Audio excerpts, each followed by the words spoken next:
கைலாயத்தில் சிவபெருமானும் பார்வதி தேவியும் சொக்கட்டான் விளையாடி கொண்டிருந்தார்கள். அப்போது சண்டன் பிரசண்டன் என்ற இரு அசுரர்கள் வந்து நந்தி தேவனை துன்புறுத்தி சிவபெருமானை போருக்கு அழைத்தார்கள். இருவர்களும் பெற்ற வரத்தினால் தன்னால் எதுவும் செய்ய முடியாது என்று எண்ணிய சிவபெருமான் பார்வதி தேவியின் உதவியை நாடினார். பார்வதி தேவி சிவனுடைய சித்தத்தை அறிந்து மகா காளியாக மாறினார். பார்வதி தேவி நவசக்தி தேவிமார்களையும் தன்னுடன் அழைத்து கொண்டு அரக்கனுடன் போரிட்டார். அரக்கர்கள் எருமைக்கடா உருவம் எடுத்தார்கள்.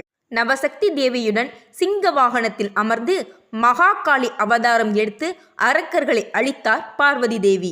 ஹரன் என்னும் சிவபெருமானுடைய சித்தத்தை பூர்த்தி செய்தமையால் மகாகாளிக்கு ஹரசித்தி தேவி என்ற பெயர் ஏற்பட்டது. இங்கிருக்கும் சித்திவடம் என்ற அதிசய ஆலமரம் பல 100 வருடங்களாக சிறியதாகவே உள்ளது. இங்குள்ள கட்டிடங்களில் உள்ள நிழலை கொண்டே